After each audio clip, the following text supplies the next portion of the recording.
and equipped to prepare students for future success, including college and career readiness? It's a great question. Again, I put my money where my mouth was, and I went into the schools. Never been in the school system before. Main thing I know with going in these schools is the fact that, number one, we do need to make sure that we fund the schools. I think that's the priority in the budget. That's the most money that we give to the budget now, but it's how we do that. Our teachers are overwhelmed. We have good teachers and we have bad teachers, but there's too many in the classroom. Post-pandemic, I deal with small groups in mental health where a lot of students have dealt with trauma. And regarding that particular trauma, we need to bring in key stakeholder entities such as mental health institutions, working with churches to bring those into the schools to provide those particular wraparound services.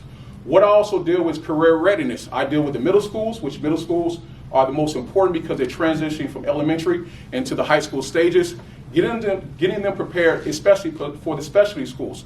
On my website, it states the fact that we need to have more specialty options in the county. Right now, we don't have that many. My son is 4 years old. He got into the lottery program. It's not that many in the lottery program, and many, to be quite honest, a lot of them don't look like us here. So we need to have more options regarding expanding the specialty programs for them to go into high school. Everyone's not going to go to school. We need to make sure that happens. But most importantly, we need to provide and make sure we have wraparound services that's going to assist these particular students, these scholars regarding that. And that's the things that I would do to make sure that happens. Thank you, sir. I would stimulate community and parental involvement. Our schools are lacking. We no longer have PTAs in the school. I will work with every school in District 5 to see that they have a functioning PTA. I will work with the senior high schools especially to get them involved because we need parental involvement to keep our kids on the right track. Thank you. Thank you, sir. Well, first off, what I would do is make sure that we are going to the state and making sure that we're getting every penny that we're owed, because of the blueprint. Prince George's County and other jurisdictions that are actually need the most services, we're actually on the hook for providing more money from our county's budget for education. So any state funding that's coming our way, we need to make sure that we're maximizing all that money that's due to us. That's number one. Number two, as the council member, we only have but so much to do in terms of making sure, in terms of what happens in the classroom. But a child's education doesn't exist just inside the classroom. I want to make sure that we're pushing for more extracurricular activities, more recreational programs, so we can increase parental involvement. In addition to that, make sure our teachers have adequate support. I want to make sure that we are providing adequate mental health resources for our students. And you mentioned, in addition to that, college readiness.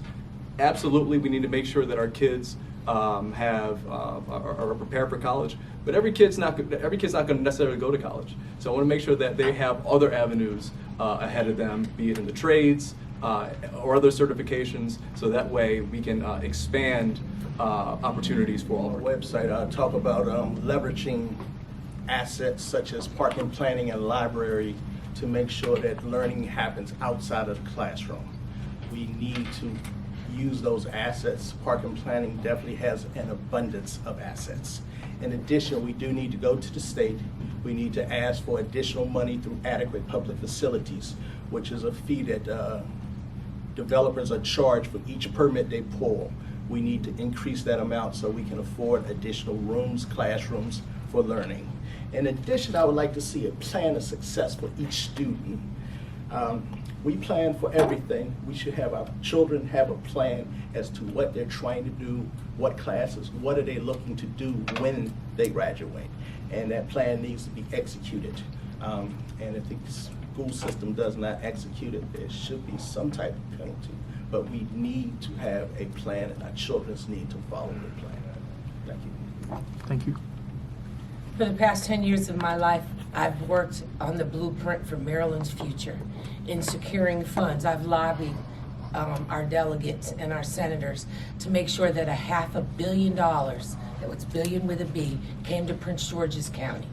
Over the past 3 years, we've saw the blueprint begin to be implemented.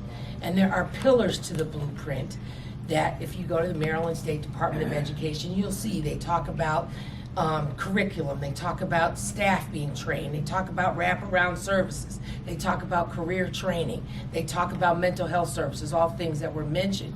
But we're not aligned with the blueprint. Our county agencies aren't ready to receive that money and put things into place.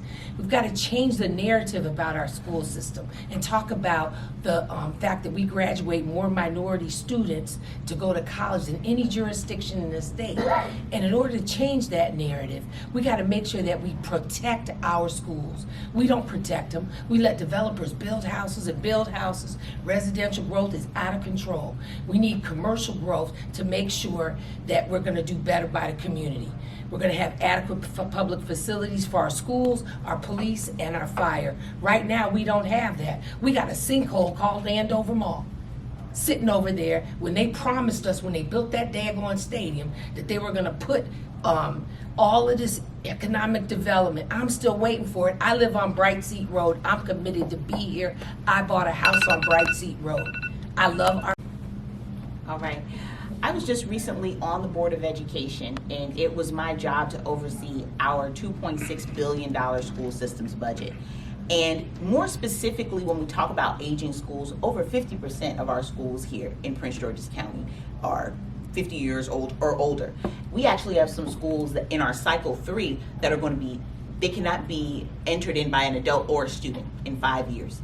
And so infrastructure is our biggest issue. This is what I would do. If the commanders leave, which is a strong possibility, I'm going to say, okay, fine, you need to do another public-private partnership with us and give us 10 new schools. I oversaw the last 2 public-private partnerships that we had here and ensured that they all had project labor agreements that made sure that those billion-dollar projects to build the last 14 schools that were made had union labor in them. I also issued the first maintenance audit of the school system. We have a $300 million backlog of maintenance audits. It's like whack-a-mole. Fix roof here, fix HVAC system here. Everything is falling apart because it's aging. We needed a comprehensive maintenance audit to find out what are the root causes of those challenges. When we talk about college and career readiness, I created the first program that enables students to get jobs directly in the federal government through a partnership with Blacks in Government. That was one of the things that I did while I was on the Board of Education. I also my vision here is that our students are a part of an IT pipeline. There are over 100,000 unfilled IT positions in DC every single year. We should be graduating students to go directly into industry.